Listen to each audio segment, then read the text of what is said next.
Theft has occurred in the northern wastes. Stolen?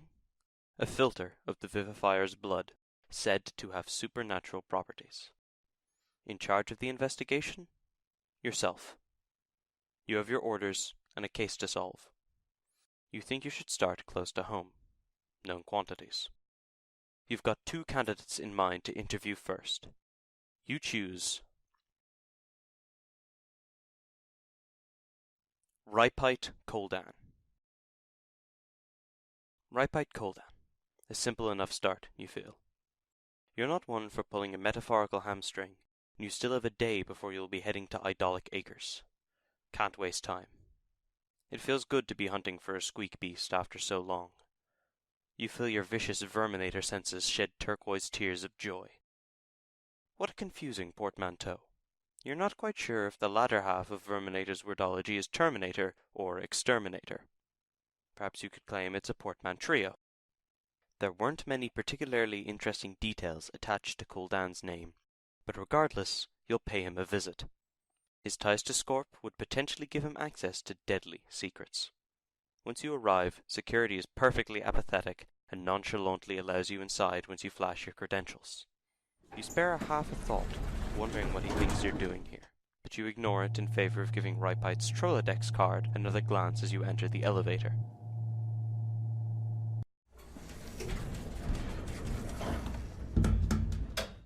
As luck would have it, when the doors open to a chorus of keyboards clacking like mechanical chirp bugs, your eyes drift from the card to the man himself. You examine him from across the room. He appears to be talking to a co-worker.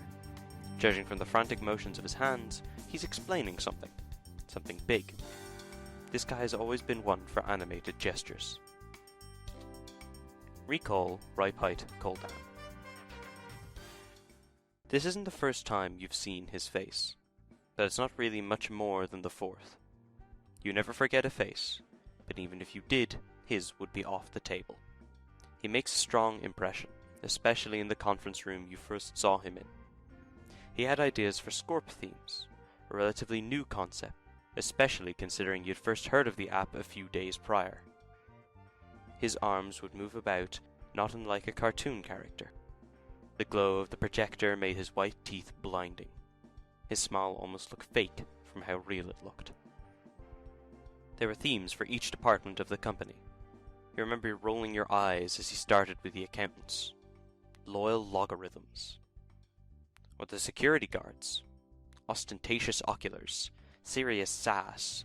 Secretary serenade. He'd mentioned that one in particular was for the lovely lass at the front desk, who evidently had a habit of doodling hearts onto her work papers when she was bored.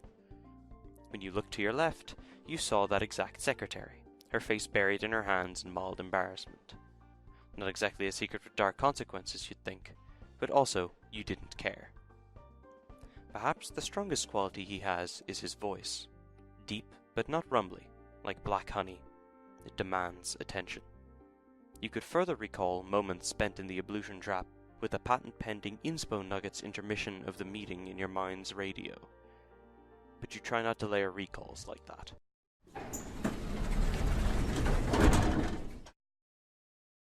Perhaps you should do your recollection outside of the timed automatic doors next time. With a mental sigh, you open the doors again. Exit. You step out of the elevator and into the office. No time for games. You wait for the first sign of a break in his conversation and approach him. You clear your throat and give him a curt nod as he turns towards you with a look of surprise on his face. Rypite Koldan, my name is... Whoops, didn't see you there. The way he reaches over to shake your hand with both of his catches you off guard. It reminds you uncannily of those old greeting machines used at corporate convenienceries that would come to life at the press of a button. Creepy bastards. Thank goodness they've started using people in costumes for that instead. You appreciate a personal touch. Guilty as charged. Rypite Koldan.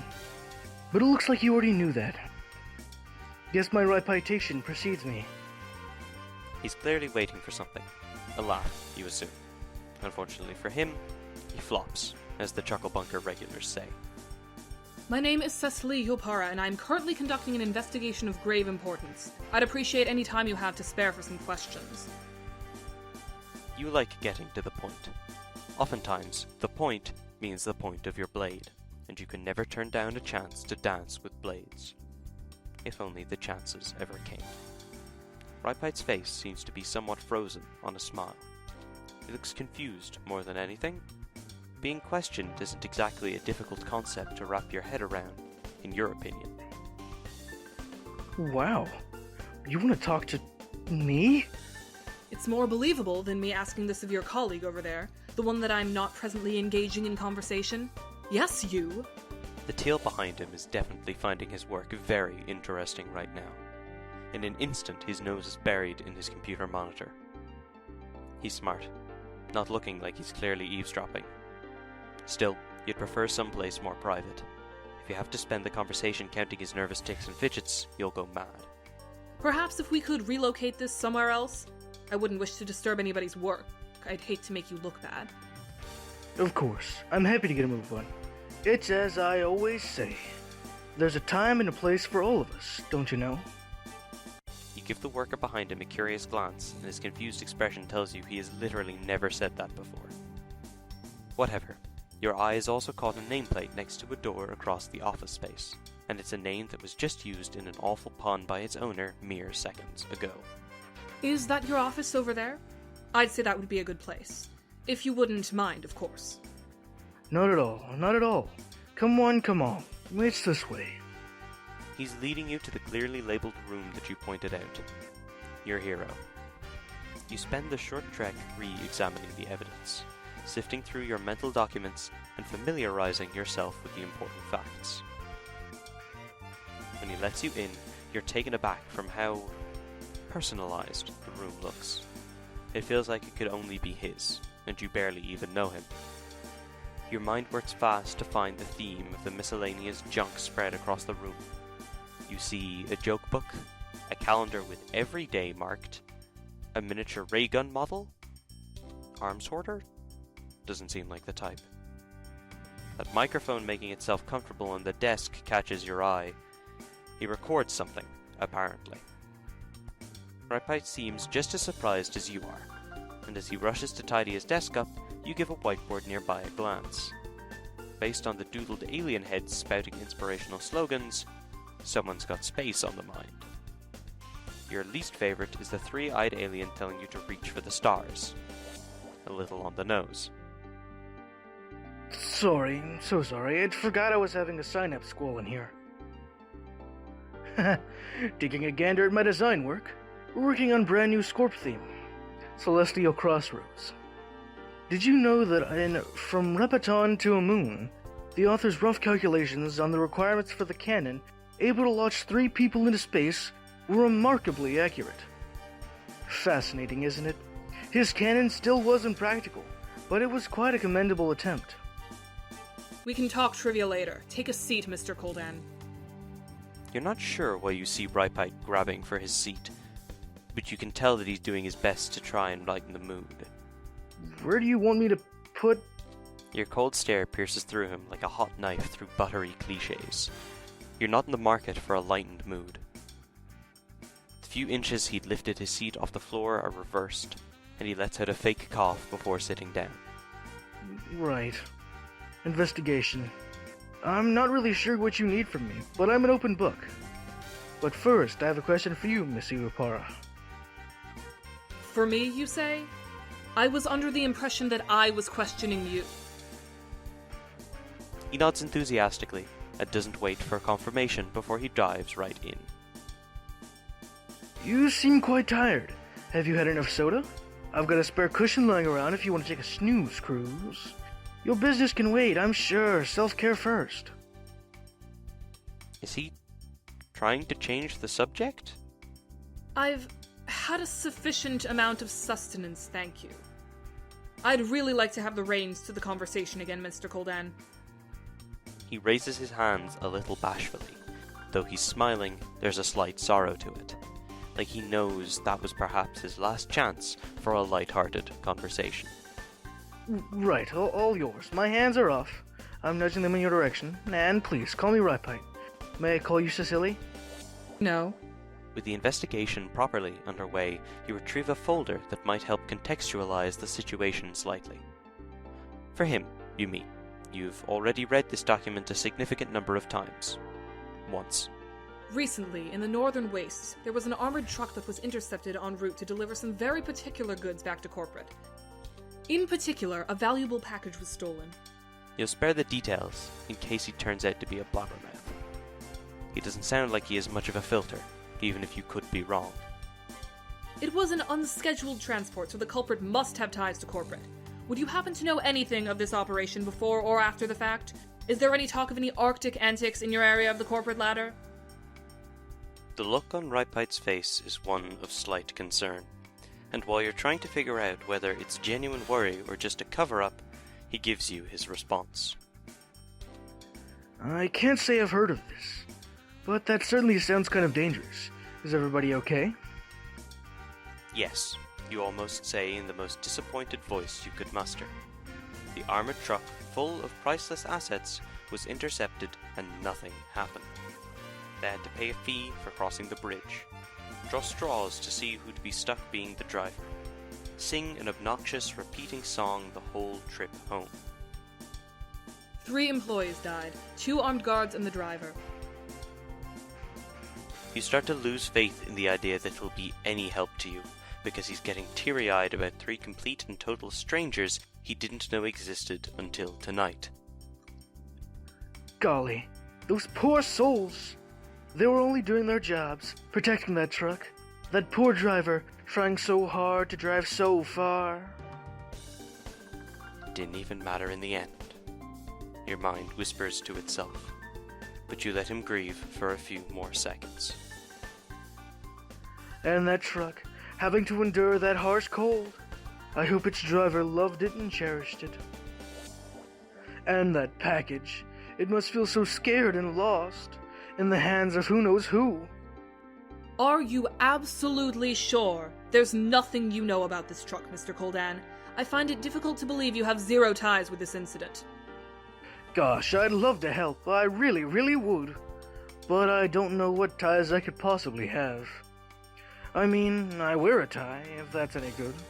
I can maybe toss you one as well, if you'd like. I'm positive you'd really pull it off. You're not just unsure if he's the culprit, but you're downright rooting against it. Please, please let there be a better antagonist to chase. You have a way to know for sure, and that method is the rest of this interrogation. There is something I'm looking to tie up, and it's all the loose ends of this case. Yeah, you think. What a badass comeback. Rypite looks positively stunned at your sense of professionalism. Tell me this. Why do you think I'm here, questioning someone who seems to know nothing about this case? There must be an obvious connection you have for me to be spending my time here. You don't want him to talk about ties again, because he looks like he's about to invite you to the company clothes shopping field trip as a bonding exercise. Instead, you give a brisk nod of your head to the whiteboard. Consider, you work for Scorp. It's the only relevant chat client around. Information is your deal, is it not? Especially with a battleground devoid of competitors. Sure is. After all, if you've got information, you've got victory. As a great man once said, that's been my motto for forever. Looks very confident for a solid 3 seconds before it all crumbles like a house of cards into the endless void of uncertainty. Was it you can't spell victory without information? You can't get information without giving victory. That was it, I'm sure of it. Funny you should mention giving victory. I've got some questions to ask you about how this information may have been leaked. I have reason to believe that you and this entire company could be involved. And if you really want to help me out, you'll answer some questions. Though he looks alarmed, either you've made a crack in the case or he's just very paranoid, he doesn't seem to be panicking.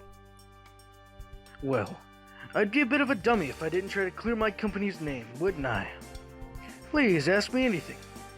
And you're off. Press about Scorp. It's the most logical question, considering you're dealing with someone, somehow, knowing something. Like all crimes committed by people who were awake. Scorp is all about information. You intend to find out how your info was passed to an outside party. Scorp just blew up out of nowhere, didn't it? Hadn't heard a thing before it was suddenly swallowing its predecessor with an unhinged jaw. Rushing headfirst into new things seems to be a theme around Scorp. Pouring time and energy into a broken concept? Classic. Textbook, as a matter of fact. I'd imagine you're quite proud of yourself being so high up in the corporate ladder. Last I checked, it ranks my #1 list of favorite things. Your Abba's quirk, that's such a strange notion. You're perfectly capable of keeping up appearances, but #1? That's impressively highly ranked. If there were a collection of high ranks, that would be the highest. There would be no end to the elevation of that one rank. You're quite fortunate. Not everyone can speak so highly of their jobs. Most people would reserve that spot for loved ones or particularly tasty foods. Well, it's tied with my soulmates, too. And my friends. Oh, my Lucis, too. Can't forget him. Also, have you seen space? That's up there also. Not personally, no. Okay. There are a few ways he could have been involved. Being the center of the information highway, or likely being close to people like Zestro, you could approach this a few ways. Really, though, you've wasted enough time and you would like to hurry this up. I'm going to have to ask you to show me your Scorp logs. As someone so closely involved with the inner workings of Scorp, I have to make sure everybody's clean. You understand, don't you? If you're clean, you have nothing to worry about. The fact that he looks visibly worried almost makes you smile. You're absolutely positive he didn't do the deed himself, but it's certainly possible he had a hand in this. Sure, alright. What's mine is yours, and what's yours is mine. No secrets between friends. You waste no time in moving behind his desk as he logs back in. At least he isn't putting up a fight, even if you could easily do this yourself by force. You can plainly see his password scribbled on a post-it note stuck to his computer monitor. It's "Let me in." His Scorp account has a different password, but considering it's 13 letters long, you're willing to bet it's a combination of "Let me in" and Scorp. Yep, that too is on the password note. Alright. Here's the old radio station. Have at it. You don't bother to take a seat. You're not going to leave yourself defenseless. You keep a close eye on him in your peripheral, like a paranoid vulture. He could jump any time. He is apparently a big fan of Sirage Feltry, because her name and image are plastered all over his Scorp theme. There are also many hearts and lovey-dovey photos of the two together. You kindly refrain from telling him that you're close to throwing up in your mouth just a little bit. You did say your soulmates were ranked as #1 as well, didn't you? I can certainly see that there's some merit to this claim. Commission this little number from the coding department. Those guys are just on the ball, huh? The ball seems to be rolling through sludge because his system lags like it's diseased. You spend a few minutes snooping around his messages, checking back on your little lead. It doesn't look like he's too concerned. A lot of it is legitimate talk of deadlines and ideas and encouragement. And also him bouncing jokes he clearly got off the internet off of his co-workers. Priority 1, search his contacts. You don't understand why Scorp doesn't let you see names attached to their troll tags, but you know that Zestro has a very memorable shade of purple. After a brief search, you have found the heir's troll tag. But... Do you and Zestro have any chat history at all? There's nothing but unaccepted friend requests here. I wish. Man, what I wouldn't give to meet and befriend him. I'm sure he gives fantastic handshakes. Can you imagine? I can't not respect a guy with such clear visions. It's alright. I'm sure it just got lost in the mail or something. Wow. You're going to move on and try not to snoop too much into the wrong, terribly depressing thing. With a lot of power comes a lot of rationality. That's the saying, right? You keep scrolling through his contacts, but you can't find anybody giving him orders of any kind. At this rate, you guess he couldn't have gotten information from anybody important, because he doesn't know anyone important. The search ends at the top of his list, when you're about to investigate Sagacious Mediator. He gets a little antsy. This is Sirage, I take it? The one and only, the best and only Sirage there is and ever should be. With a click of a mouse, you're in. And boy, do you enjoy the smell of suspicion in the evening. Their latest conversation is particularly interesting. Rise and shine, sweetie. It's almost time. Meet me in the break room to go over the details. Whatever you say, smoochy smoosh. Can't wait to know what you've been dying to tell me. It's a big one, promise. You won't regret this. You don't know how to feel about the fact that Rypite wasn't the one to say smoochy smoosh. But, more importantly... Timestamps date this conversation less than 24 hours before the crime. Anything to say, Mr. Koldan? You expect to grill him incessantly over the course of the next few hours, but he looks ready to burst already. Okay, you got me, I'll talk. My Drubblet and I might have been a little late back from our breaks. Recently I've been giving her... Leaked information? Pep talks. That's your big lead. Rypite's a cheerleader. He's giving you a headache instead of an L, an E, an A, and a D. Yeah, no, work's been stressing her out, so we meet up in a secret spot and I give her encouragement. But we only do it during work, because that's when she needs it most. You slump back in your seat and try to keep your bitter thoughts to yourself. He's a real piece of work, despite doing nothing noteworthy at all. Am I in... trouble? I'll look the other way. At the notion of being let off the hook, he seems to perk right back up like nothing happened. He's leaving that little episode behind, looks like. Question, microphone. You want to dial it back a bit. Make sure he doesn't get too overwhelmed. This is only a baseless assumption, regardless, but you leave no stone unturned. He likely speaks out about things, and could easily have blabbed about something.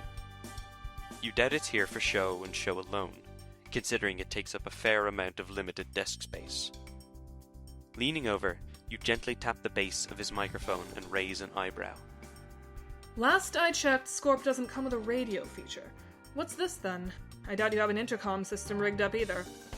Before answering, Rypite apparently sees it necessary to grab one of his post-it notes and a pen from his jar of writing utensils. What are you doing? Writing down a note to self. Dear Rypite, consider a radio theme. You have the means, so make some schemes. You really doubt it was necessary to include that last sentence, but okay. He finishes jotting down the idea you'd given him and sticks that on his computer monitor along with the other similarly neon-colored notes. Well, this excellent boy right here is my partner in trying when it comes to my podcast. That's news to you. Seems rather counterproductive to mix work and hobbies, doesn't it? Now, I know you may be wondering why I have my setup here at work. Fear not, there's a perfectly reasonable explanation. If I want to rope a friend in from work as the wisest special guest, all I have to do is open the door. Actually... You don't particularly care for the way he's eyeing you like he knows exactly how to ensnare you in a fringe trap, nor the way he presses a button on his mic and clicks something on his computer. He says, "Check, check, beam me up, check, check," and it sinks in that he's recording. Yippee. The only reason you don't stop him is so that you can get a feel for his narrator style, how casual he is. See if he'd be the type to let secrets slip. Good evening, ladies, skies, gentle clouds, and every raindrop in between. It's a healthy number of degrees above freezing, and I'm your host, Rypite Koldan. To your surprise, there is a change in demeanor. Yes, he's still smiling far more than anyone else in the room is, but his voice softens somewhat. Unfortunately, it gives you pretty much no new information, so you're stuck listening to an episode of Rypite dialogue for now. We've got a real mind tickler that'll leave your imaginations in knots to start off. What has 4 walk limbs in the morning, 2 in the afternoon, and 3 on corporate paid vacation? I'll let you slew on that, but as always, I should introduce this Weiss's co-pilot. Cecily, care to give a good old auto-bio? He beckons you closer with a hand and tilts the microphone towards you. All the memories of 7 Sweep stage fright come flooding back. This isn't the same as your phone calls with your future employers, though. This is a jokester with a microphone. I would suggest you turn that microphone off before your radio show takes a turn for the uncooperative. I did not agree to this.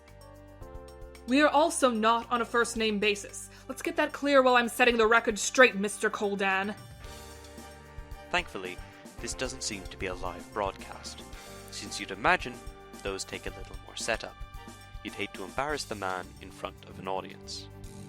With a nod of understanding, he stops recording. Those keystrokes afterwards concern you. Don't tell me you're actually saving that. Let's just call that a work in progress. Revisit that one some other time. In the meantime, perhaps try saying things with words instead of throwing me into the deep end of a talk show pool. Rypite seems happy enough to plug himself, pulling a rolled-up poster out of his desk drawer that has a suspiciously similar composition to one of the science fiction flyers strung up on his wall. He explains it like he's pitching it to an executive, which you find somewhat entertaining. He's just missing the oversized paper that he pulls back to reveal the storyboard and marketing research. Whether or not it's a good day is a podcast I run in my off time. It stars me and a new co-pilot every episode, where we talk about what else in an empty conversation? The weather! We've got a segment for neato riddles. We talk about sci-fi, the occasional glad libs, but it's primarily weather talk. The answer to that riddle was a troll, by the by. It was a stretch. At least you can add almost starred on a radio show to your resume.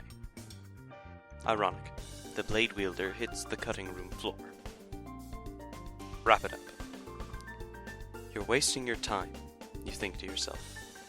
You've gained nothing from this conversation. He's looking to you, silently asking what the problem seems to be. It's not his business, quite frankly. He's giving you a gentle look, like he's trying to sedate a frightened animal. Are you sure you're doing okay? You don't seem in tip-top shape to me. I'm fine. You've only wasted precious time and a false hope after all. Rypite doesn't look convinced. I didn't let you down, did I? I didn't think you'd notice. Ouch. You see him recoil a little, but he manages to fight through it. You appreciate the resilience. You wouldn't want to draw attention to the bawling boss in his office. Sorry. It's just been a rocky start to a very high-stakes investigation. How old are you, if I may? 12 sweeps. I assume you're the same.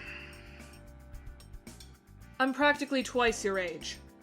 I wouldn't say that I'm qualified to give you advice for management, but I certainly have some life lessons under my belt. Here's one on the house. The first pawn you move can spell your downfall from the very start.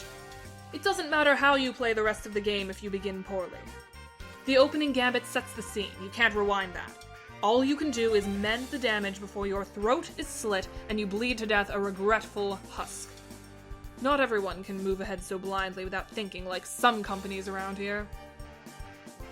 A moment of silence hangs uncomfortably in the air as he tries to figure out what to say.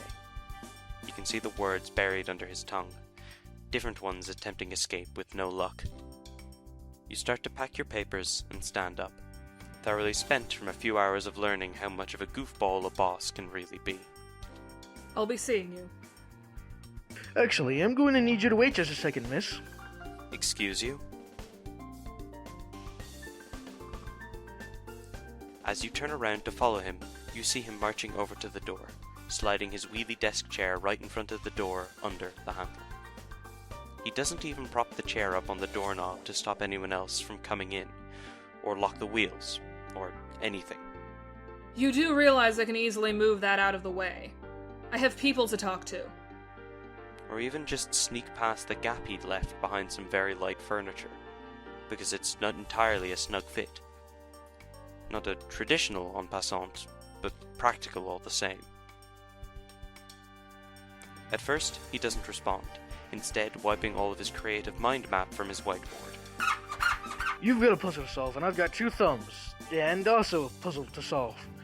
I want to help, Cecily. I know we can work together and come up with an answer for these mysteries. I'm a creative director, and a creative director. You want me to think, and I really, really want to do something. I don't know how I'd feel if I let you walk out of here without having done anything.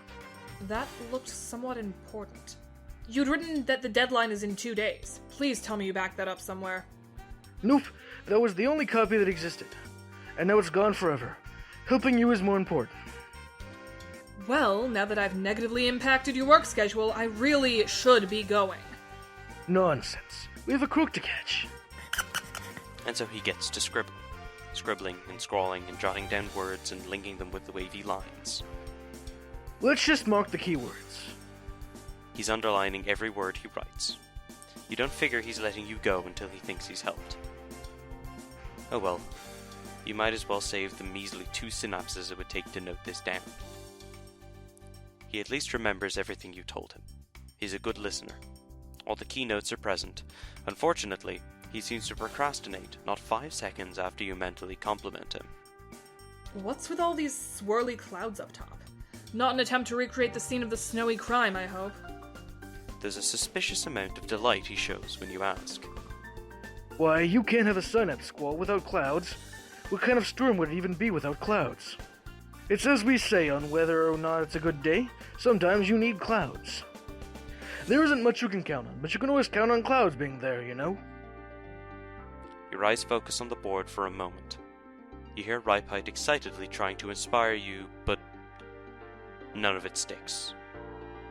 You hear everything he says, but it brushes past you like wind in the grass. It's a nice sentiment for sure, but it doesn't give you answers. It's nothing but fluff. Surface level boom. Eventually, he notices you're not looking at him, and joins you in reviewing the facts. The silence is clearly making him uncomfortable, but that might also be his sudden urge to make it up to you clawing at his psyche. Never mind that he's eating into both his time and yours of his own volition. I appreciate the assistance, for the record. You don't have to be doing this. Now I'm just cutting into your work time. You're allowed to let me handle this. I'm qualified, just off to a rocky start. No investigation is simple from start to finish, not with crimes this drastic. And yet, here you are. You try hard, I'll give you that. Just don't leave your employees hanging for too long. Recall Rypite's inspirational slogan. This happened like half an hour ago. You don't need to bring this up again. What's next? Recalling every time someone says hello to you? Move on. Rypite goes to scribble more possibilities down. You can't see past his body, so you're left waiting in suspense until he pulls away to present his new theories. No, they weren't frozen to death. It was an intentional assassination. The cuts on the bodies prove as much. Plus, they were driving inside a vehicle where it snows considerably less. Phooey. The board squeaks as that notion is erased and replaced with another not 10 seconds later. They didn't turn on each other either. Who would have run off with the vial if all 3 were killed? With another tisk, he's putting one more idea on the line. And that's just the plot of a mystery novel released 4 sweeps ago. Yeah, he's talking about the character arc of one of countless Brendan Fraser roles in the film adaptations. Is he serious? He looks serious. The plot of that book looks even worse scrawled on a whiteboard, but you decide to bite the bullet and pat him on the head. You know what? I'll let you know if we get a ransom note from a man with many skills from inside corporate. I sincerely promise. Aha! I knew it! It's always someone from inside the company. Who else would know what was inside the truck? You're the one who said that, but whatever. You bite your tongue as you drag the impromptu blockade he'd set up out of the way. You're eager to find some new leads, and even if it seems anticlimactic, you need some space. Oh, but are we done? But of course. I have an infiltrator with many skills to catch after all. Thanks for your help. You try in earnest not to sound sarcastic, because then you'll probably be subjected to more randomly generated murder mystery plot twists and hurt feelings. It seems to work, because Rypite catches and shakes your hand goodbye before you can escape, and tosses you his business card while he's at it. It's good to branch out if you need help. Every branch comes from the same tree, after all. Don't forget, I've got your back. You have no idea what the joke he's clearly hinting at is. He's winking and grinning and patting himself on the back, for some reason. You thank him politely, yet sternly confirm that you're leaving. You breathe out a sigh of relief when you finally step out of his office. You could do with a trip to the monster boiler yourself, seeing workers buy all that energy drink. But it's time for you to clock out. You've learned virtually nothing. But you suppose you have some new phone numbers for your bank. He apparently wrote down his soulmate's numbers on the back of your card, too. In blue pen. His moral is described as good at puzzles like this. You start wondering whether or not it's worth it to reach out to another detective, before the reason his voice had inflected strangely earlier draws on you. I've got your back. You flip the card over to its front again, and shove it carelessly in your pocket. You're moving on to a new suspect.